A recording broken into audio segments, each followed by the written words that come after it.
हैं। पहले बेटा हल जोतता था ना, अब लड़कियां हल जोतती हैं। पहले बेटा जो है हवाई जहाज चलाता था, अब लड़कियां भी हवाई जहाज चला रही हैं। अब लड़कियां भी डॉक्टर हो रही हैं, लड़कियां भी इंजीनियर हो रही हैं, लड़कियां भी मास्टर हो रही हैं। उसको तो समझो कि हमारे घर की लक्ष्मी है। तो पहला काम, लड़कियों को प्रश्रय दो, लड़कों को भी प्रश्रय दो। और जो बेटे हमारी बात सुन रहे हैं, जो नहीं मौजूद हैं, जो दूर से सुन रहे हैं, उन बेटों से भी कहना चाहता हूं कि जिस माता पिता ने तुमको जन्म देने के बाद तुम्हारे पालन और पोषण में उस माता पिता ने सुख को त्याग दिया, नंगा रहा, खाना नहीं खाया, और उस माता पिता को अगर कोई बेटा मारता है तो उससे बड़ा दुनिया में पापी कोई नहीं, कोई नहीं है। और माता का पिता का कर्जा बेटियां उतार सकती हैं, बेटे नहीं उतार सकते। माता पिता के ऋण से बेटियां मुक्त हो सकती हैं, लेकिन बेटा नहीं हो सकता है, क्योंकि बेटा के पास फुर्सत नहीं है। एक लड़की मैके में हो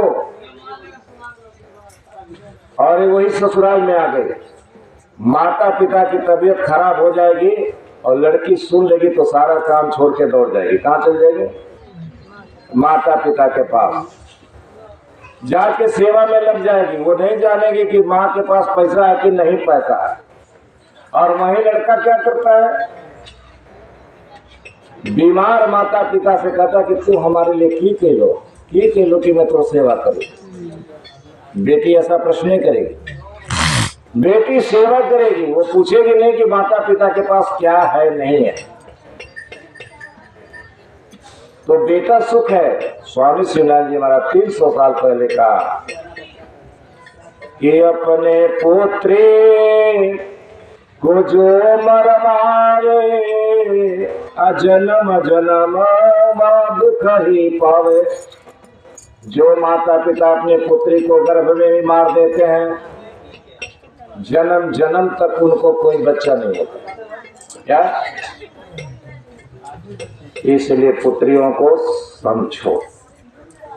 दारू पीने वाले बच्चे जो बैठे हैं, जो पी रहे हैं लोग, उनसे मैं कहना चाहता हूं कि अब तक तुमने पी लिया, दारू पीना छोड़ दो,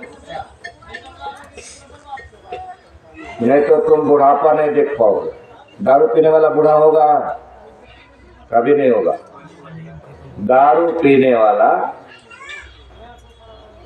बहुत जिएगा तो 60-70 साल रहेगा, उसके बाद मर जाएगा, बुढ़ापा नहीं देख सकता। नहीं तो 40 से 45-50 के बीच में मर जाना। आज दारू पीने वाले के घर में चोरी भी नहीं होगी, क्योंकि दारू पीने में सब पैसा सब बेच चुका होगा, सब गहना गुड़िया रुपया पैसा सब खत्म। चोर का दिमाग खराब हो जाएगा वहां ना, इसके पास है ये नहीं है कुछ। आज दारू पीने वाले को कुत्ता भी नहीं काटता है। क्या नहीं काटता है? कुत्ता। हाँ ठीक है। तो जब पी लेता है तो कुत्ता से भी ज्यादा कुत्ता हो जाता है। इसलिए दारू मत पियो। दूसरा मैं आप सबसे कहना चाहता हूं कि आप सब ध्यान करो, स्वामी जी के शरण में आओ। ये जो स्वामी जी का शरण है, यहाँ आने के बाद आदमी का कल्याण हो जाता है। इस गांव में सबसे बड़ा आदमी कौन था मालूम है? कौन था? सुखदेव साहब। कनरिया गांव का राजा कौन थे? सुखदेव साहब। सुखदेव साहब जी मवैया गांव के घमंडी साहब के शिष्य थे। उन्होंने स्वामी श्रीनाथ जी महाराज की भक्ति करके उन्होंने क्या किया, रात रात भर वो खजड़ी पीटते रहे। सुखदेव साहब की मैं बात बोल रहा हूं।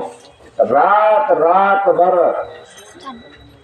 सत्संग में रहते थे जाने के लिए रास्ता दो ना। और उन्होंने बहुत बड़ा साम्राज्य खड़ा किया। जमाना हो गया है, जरा बड़ी बड़ी मकान, सड़क पे बैठे। घर